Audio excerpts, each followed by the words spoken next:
4장 안정애착은 아이와 양육자를 성장시킵니다. 1. 애착은 아이의 사회성을 만들고 뇌 발달에 중요한 역할을 합니다. 인간관계가 발전하려면 신뢰가 바탕이 되어야 합니다. 그런데 신뢰는 어떻게 만들어질까요? 사람은 겪어봐야 한다는 말처럼 신뢰는 경험을 통해 만들어집니다.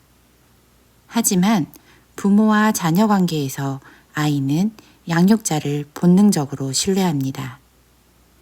경험과 관계없이 양육자를 무조건적으로 신뢰한다는 뜻입니다.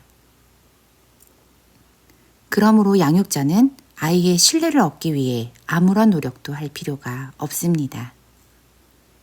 하지만 이렇게 생긴 신뢰가 깨지면 그 피해와 상처는 그 어떤 관계보다 큽니다.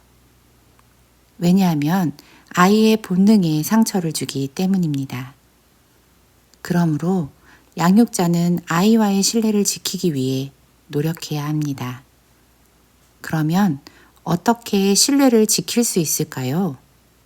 안정애착을 맺으면 그럴 수 있습니다.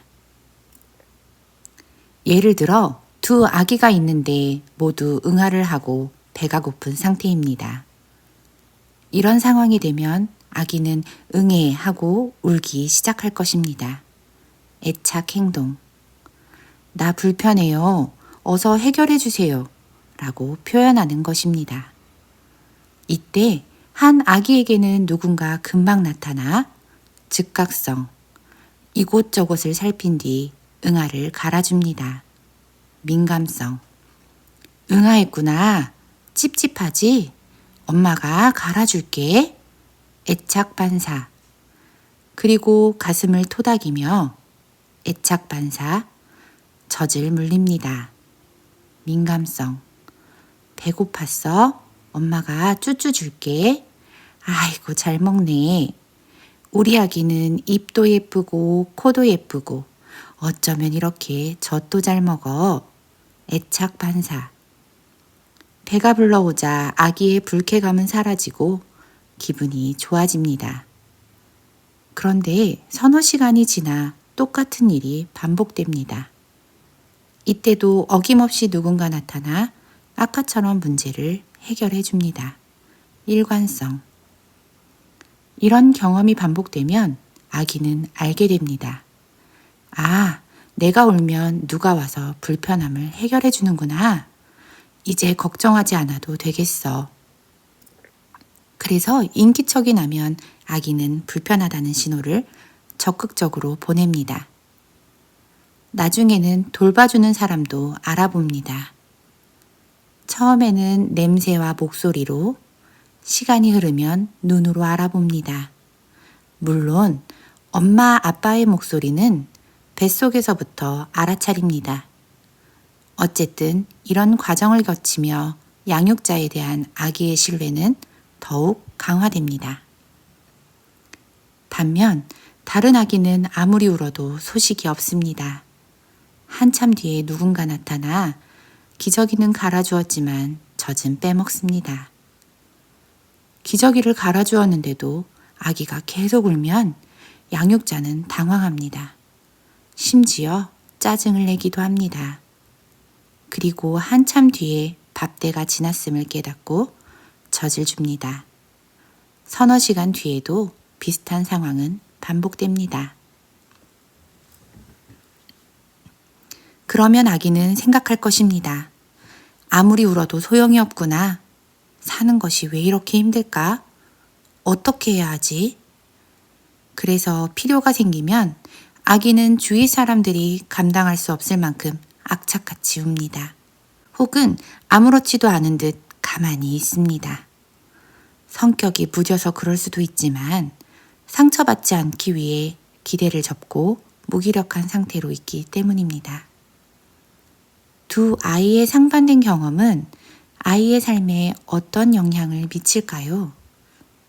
아이는 자라면서 새로운 사람과 낯선 세상을 계속 만날 것입니다. 그때 첫 번째 아기는 이렇게 반응합니다. 내 양육자가 그랬듯이 새로운 사람도 나를 따뜻하게 맞아줄 거야. 앞으로 무슨 일이 벌어질지 너무 궁금해. 그러나 두 번째 아이는 이렇게 생각합니다. 다른 사람도 내 양육자 같으면 어떻게 하지? 앞으로 무슨 일이 벌어질지 너무 걱정돼.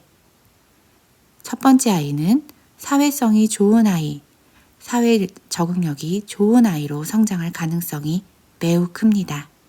왜냐하면 이 아이의 마음에는 인간관계와 세상에 대한 좋은 인상이 내면화되어 있기 때문입니다.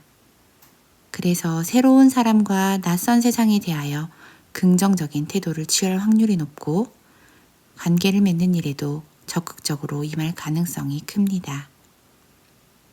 이처럼 생후 1년 사이의 애착 경험은 아이 사회성의 기본틀, 즉 원형이 됩니다. 그럼 이 내용을 잘 이해했는지 문제를 내보겠습니다. 어떤 사람은 아이의 사회성을 만들기 위해 집단 생활을 시켜야 한다고 말합니다. 이것은 맞는 말일까요? 틀린 말일까요? 애착 이론에 근거하면 틀린 말입니다.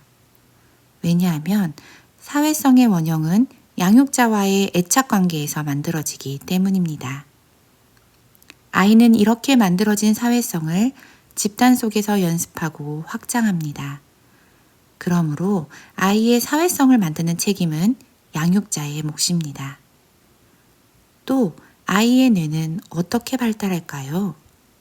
인간의 뇌는 배우지 않는 것을 하지 못합니다.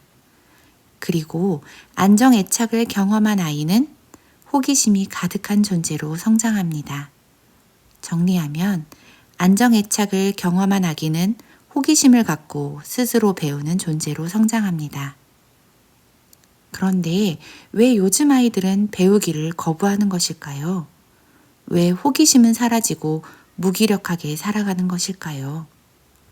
그 모습은 100% 어른들이 우리 사회가 만든 것입니다.